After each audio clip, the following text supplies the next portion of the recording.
the Chase Thomas Podcast, for people who have nothing but time to kill. Defense. Final thing here. I've gone back and forth on this, Cody. It's hard to see it, hard to find it on my end. But do you think Tennessee has an upset loss this fall? Is there an Arkansas on this schedule? I'm going to say no. And I know that's dangerous because it tends to happen. But I just don't see it this year.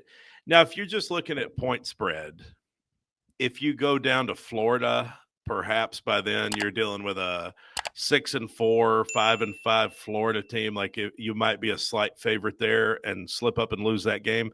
So if I were answering that question in November, I might say yes.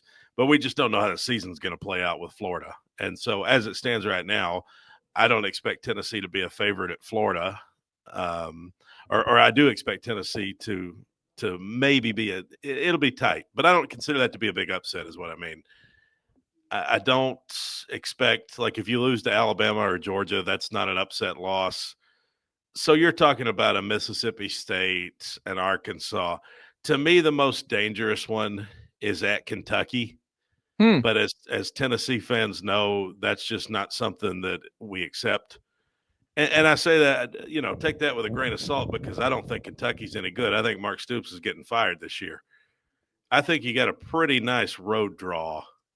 The only real answer to that question for me would be Florida, and that just depends on where the point spread is at the time because you're not losing that Arkansas game this year. That's a revenge game. I mean, think, 2023 South Carolina. You remember that one? Yeah. That's the vibe for me in this Arkansas game. You're going to hammer them in Neyland. I don't think Syracuse could beat you. So I think for the first time this year, we're going to see Tennessee take care of business. Oklahoma, I mean, that'll be a tight spread. It's a pretty simple schedule for me. It's win all the games you're supposed to, and then you got 4 swing games. I mean, Oklahoma and Florida are swing games that are more winnable. And then, Georgia and Alabama would be icing on the cake kind of games. Let me put this to you. You beat Florida and then the streak in Gainesville or Alabama this year, but you also drop a Kentucky game. Would you rather go 9-3 that way or 9-3 the way where you don't have any upset losses and you lose to the big 3?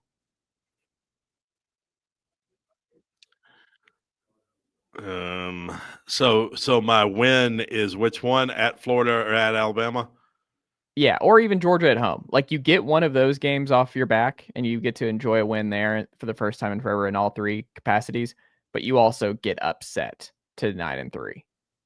Or would you rather just take the chalk 9-3?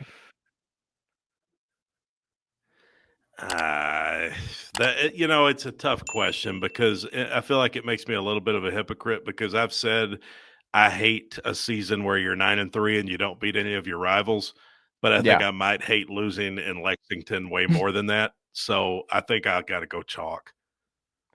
I think I do too.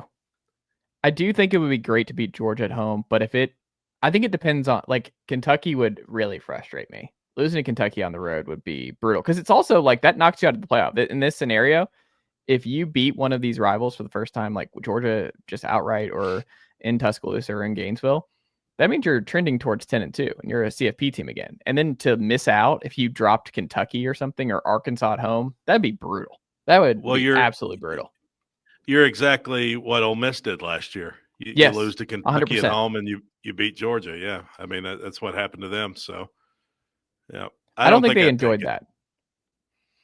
I don't think that fan base was on board with that development. I don't either. Cody McClure, what can the good folks check out from you over at FANRUNradio.com where you're writing articles and managing the team over there? Nicely done, nephew. The Chase Thomas Podcast. Hell yeah.